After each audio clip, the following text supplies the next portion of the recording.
Сайн байна уу хэвтэнгээ? Таны тархийг ачлах хэдэн асуултыг асууя. Та хэвтэнгээ хариулаарай. За өнөөдөр болохоор шинжлэх ухааны ном гэхээс илүү дээгүүр илүү философийн гэмээр ном сонгож авсан. Энэ номны нэр нь болохоор энэ номны нэр нь болохоор роботууд хүн байж болох уу гэдэг нэртэй ном. Энэ ном нь юунаас бүтдээ бэ гэхээр 33 философийн асуултыг тань тавьдаг. Та тэгээд тэрийгэ уншингаа бодож үзээд өөрийнхөө бодлыг өөртөө танилцахаа илэрхийлж болно гэсэн үг. За хамгийн ихний жишээ ярина нэг юм асууя. Манай Монголтай айгүй ойр жишээ. За сонгуулийн үеийг бүгдээрээ бодоод үзье. За сонгуулийн үеэр улс төрчид ч юм уу те нэр дэвшигчид өөрсдөө хамгийн сайнараа илэрхийлэх болдог. За бүгдээрээ яг тэрний адил нэгэн улс төрчийг аваад үзье. За тэр улс төрч юу гэж хэлсэн бэ гэхлээр олны өмнө хэвлэлийн баг хурал хийгээд ингэж хэлжээ.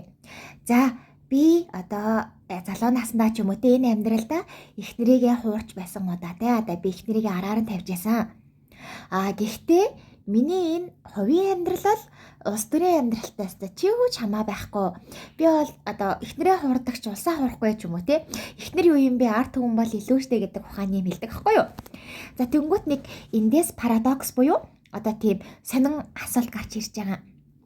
Хэрвээ энэ эхнэрээ хуурсан гэж үнэнгээ хэлж байгаа юм чинь үнэн ч хүн үү? Эсвэл хуурсан гэдэг нь тэр хүнийг худалч болгож байгаа юм чинь энэ хүн худалч байх уу? Энэ хүн итгэхгүй юу гэдэг тийм асуулт үүсэж байгаа. За ерөөдөө бол энэ ном нь яг нэг тийм нэр аль нь болоо аль нь зөв юм болоо гэдэг зөв хариултгүй 33 асуултаас бүрддэг. За энэ дээр бас нэг өөр сонирхолтой жишээ гарна болохоор дэлхийн хамгийн алдартай философийн бодлого гэж хэлж болно. За үүнийг болохоор Галттерний бодлого гэж хэлдэг. За тэгээ энэ зөндөө олон хувилбар байдаг. За яг Галттерний бодлого нь өөрөө яа гэвэл та ингээ Галттерний жолооч ахгүй юу? Тэгээ та ингээ замаар явж байгаа. Та тэгээд замаа сонгож болно. Таны урд 2 зам байгаа. Нэг заман дээр нь 5 үнийг хүлчихсэн. Та дайраа гарвал 5. Эсвэл нөгөө талд нь нэг л үнийг хүлцэн байгаа. Та тэгээ аль замаар нь явах вэ? 5 үнийг алсан дээр үү? Нэг үнийг алсан дээр үү? Тэгээ бодохоор алийг нь алмааргүй байгаа ч гэсэн үнэхээр аргагүй байдал хүрчих юм бол 5 хүний аим хороож яснаас нэг хүний аим хороодсон зүг байгаа дагаад тэгэнгүүт энэ философийн бодлогоны дараагийн хувилбарууд нь яаж гарч ирсэн гэхээр за тэгвэл та 5 үнийг алахгүйгээр нэг хүний амийг ингэж алах юм байна. Тэгвэл 5 хүн танихгүй нэг хүн чинь таньдаг хүн байвал та алийг сонгох юм. Гэх мэтээр гараад ирдэг. За энэ асуултыг энэ номон дээр юу гэж харуулсан байгаа юм гэхлээр та эмч тэгээд танд болохоор 5 өвчтөн байгаа. Тавуулаа маш сайн хүн мундаг тийм сайн үлсийн аян маян хийдэг амар мундаг эрдэнтэн хүмүүс. Нөгөө талд нь болохоор нэг юм хулгайч дээрэмчэндээ хамаг өстой муу зүйлийг агуулсан нэг хүн байгаа заяа. 5 өвчтөй хүнд нь юу хэрэгтэй байгаа юм гэхлээр нэгэнд нь зүрх хэрэгтэй, нөгөөд нь илэг хэрэгтэй, нөгөөд нь нуушиг хэрэгтэйгээ 5 өөр хэрэгтэй. Энд байгаа муу хүн болохоор бүх юм нь ирүүл. Тэгвэл та ингээ аргагүй байдал төгсөл орох юм бол энэ хүнийг алаад эрхнүүдийг энэ хүмүүст шилжүүлэн суулгаж чадах уу гэдэг асуулт гарч ирээд ирдэг. Тэгээ та энэ дээр таны бодол юу ч яаж болно би чадахгүй энэ бол зөв гэсэн хариулт авахгүй зүгээр нэрээ яах ёстой болоо гэд ийм этикийн талаар эргцүүлэх боломжийг танд олгож байгаа. За энэ бас миний хамгийн таалагдсан бүтэц нь юу байсан бэ гэхлээр та өөрийгөө далайн эрэг дээр хөвчнө гэж бодоорой. Далайн эрэг дээр гэхлээр хамгийн түрүүнд ил санаанд ч орж ирж байгаа. За илсэн дээр ингээд далайн эрэг дээр чи хэдэн мянган төмөн үлс байгаа штэ. За бүгдээрээ 100 тэрбум үлс байгаа гэж бодчихъя.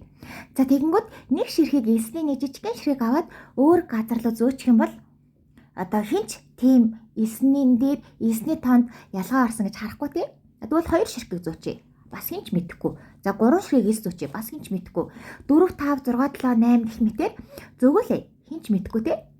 Тэгэнгүүт энэс гарч байгаа нэг чухал асуулт нь болохоор за хэддэх хийсэн дээр хүмүүс энэ нийс өөр болсон байна гэдгийг ойлгож мэдэрч эхлэх вэ. За энэ номон дээр бас сэтгэж байна. Тийм болохоор би оршиж гин гэж хэлсэн Рене Декартийн нэгэн дуртай философийн бодлогонд ордог.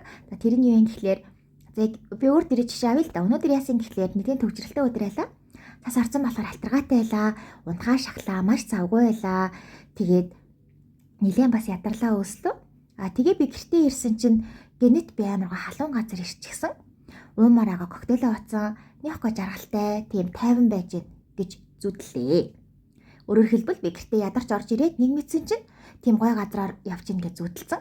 Тэгээд гинэс ирсэн чинь би буцаагаад нөгөө нэг муухай бодит байдалд эргэрж байгаа байхгүй юу. За тэгвэл бодъё л доо. За та яг зүүдэндээ хата өөргөө нэг зүүдэлсэн байгааг мэдэрдэг. Тэ ягаад за би яг зүүдэлж энэ да энэ зүүд болж ингээ мэдэрдэг. Эсвэл сэрүүн байхдаа би сэрүүн байна гэ өөрийгөө чимхэж үзээд эсвэл нөгөө нэг сэрүүн тачин нугараад ч юм өөрийгөө сэрүүн байгааг мэдэрдэг те.